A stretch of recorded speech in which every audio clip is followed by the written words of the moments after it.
Hello, beautiful people. This video is about how to get your passion back for work. If you've lost your passion for work, it happens to everyone at different stages in their career. I wouldn't worry massively about it. The good news is that you can actually get it back if you choose to. I'm Jennifer Kenny. I'm the best-selling author of The Innovation Mindset and award-winning author of 100% Capacity. I work with scientific and technical organizations, specifically in the area of project management and project success. And I work with leadership teams and their teams to be able to think differently about leadership, to think differently about work, to think differently about projects. And I also help them reconnect with meaning and passion and mastery in their work, and help them unlock those things and move themselves to the next level. I also run programs for getting promoted.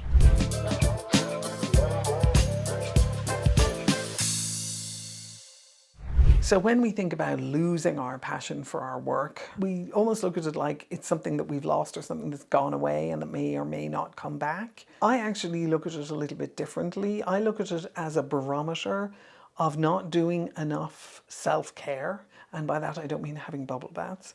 What I mean by that is that I haven't been paying enough attention to what drives me, what fires me up, what brings me joy, what excites me, what makes me want to get out of bed in the morning and contribute to the world, what makes me want to do YouTube videos. And so if you look at it as, where have I not taken care of myself? Where have I lost the story around why I'm doing what I'm doing? And mostly it's because you get distracted by other things in your life. You're moving house, you're taking kids to school, you're taking care of older parents, you're supporting siblings, you're leading a soccer, coaching a soccer team. You're doing something that's gotten you so busy that you have lost touch with that piece of yourself that recognizes what you have to contribute, why you're here, and why you're excited about that. Gallup reports that burnout is actually the #1 reason why people quit work. And that means that you're not only losing energy in one place or being drained in one place, but you're also not building it up in another. So step #1 is diagnose the drain, and also diagnose where you're not doing replenishment.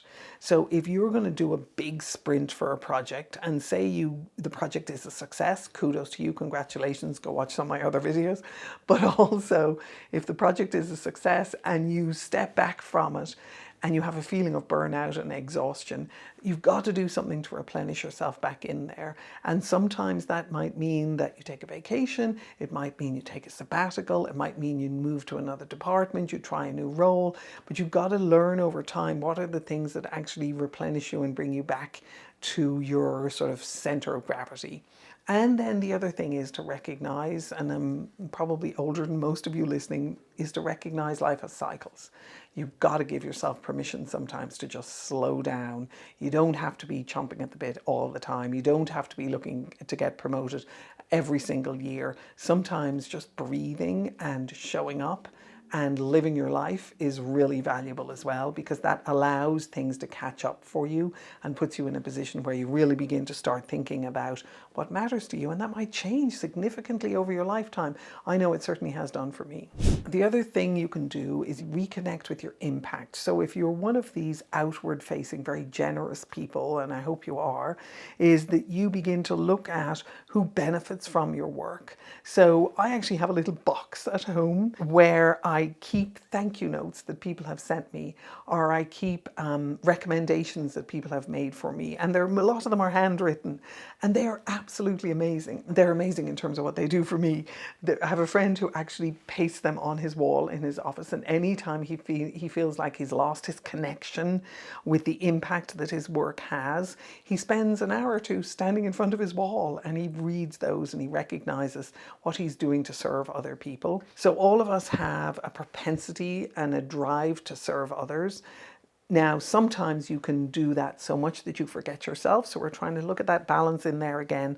But when you reconnect with your work and the impact that your work can have and what it can do for other people and how it can serve them on their life's path, then that is also something that will reground you in what it is that you are passionate about and what what you care about. The other thing to recognize is that if work becomes repetitive and monotonous, that's going to squash your passion. It's like pouring a big bucket of water on a fire.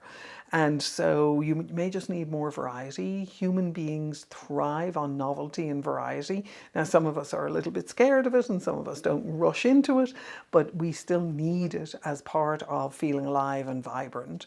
And so one of the things you might want to look at for yourself is, have I reached a level of sort of complacency or monotony around what it is that I do, and I might need to kind of fire things up or shake things up, change things up a little bit, and go and look at some other things that are adjacent to what I've been doing that might help me reconnect with the why I'm here, the what I'm about, the purpose, the passion.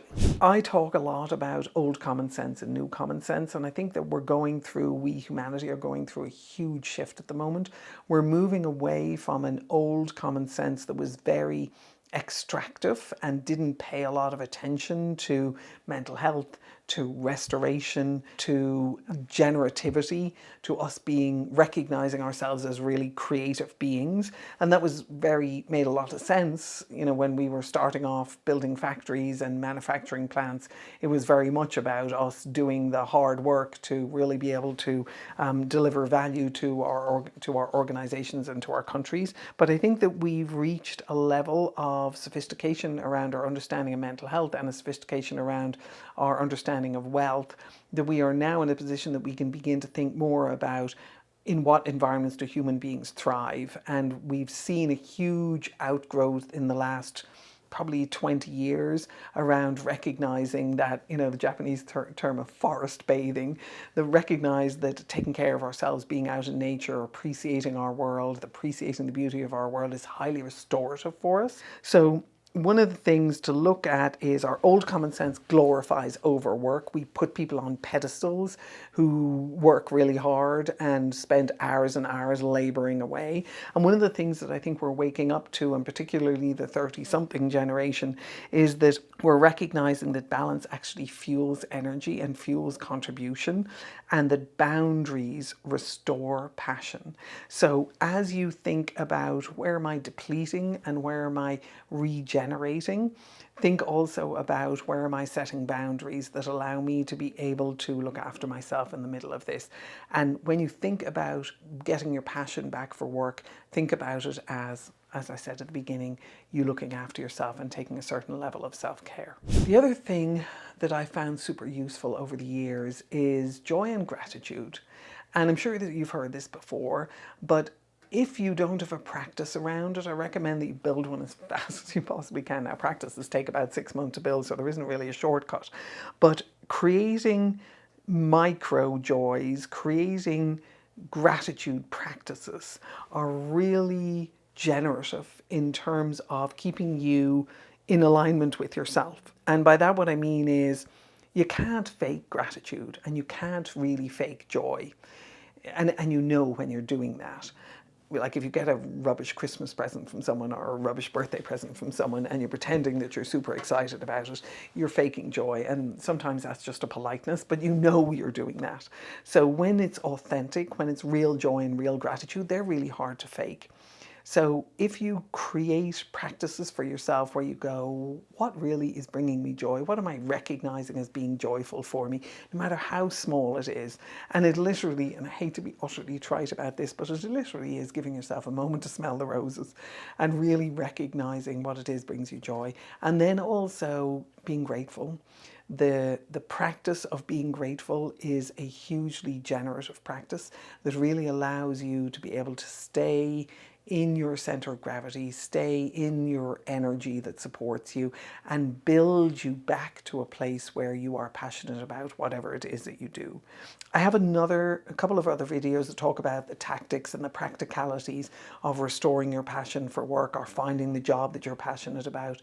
And I recommend that you absolutely look at those. But the other thing that you might consider is if you need a change of scenery, if you need to up level yourself a little bit, if you need to take a break, if you need to go do something else, have a look at my promotion readiness assessment. And the reason I say that is not pushing you to do a promotion, but I am encouraging you to think about maybe a step change that you might need to take in here.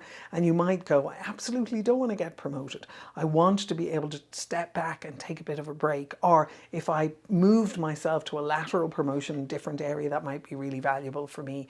The promotion readiness assessment begins to ask you some of those questions, and it might be just good for provoking self-reflection for you. It's on my website. It's www.jenniferkenny.com. It's free. It's under the free resources button, and it's a promotion readiness assessment. Do it, see what you think, see if it helps you with your reflection, and maybe expand it yourself to other questions that you want to ask as you start thinking about creating that balance for yourself so that you can get back into resonance with what it is that brings you joy and what it is that you want to dedicate yourself so that it brings you back to that place of passion for what it is that you do. As you do this and as you build it as a practice, I wish you the very best of luck with it. It's something important to be able to learn for the entirety of your career. Build it as a practice, do it regularly, calibrate with yourself, take care of yourself, and refine that joy and passion in your work. Take care.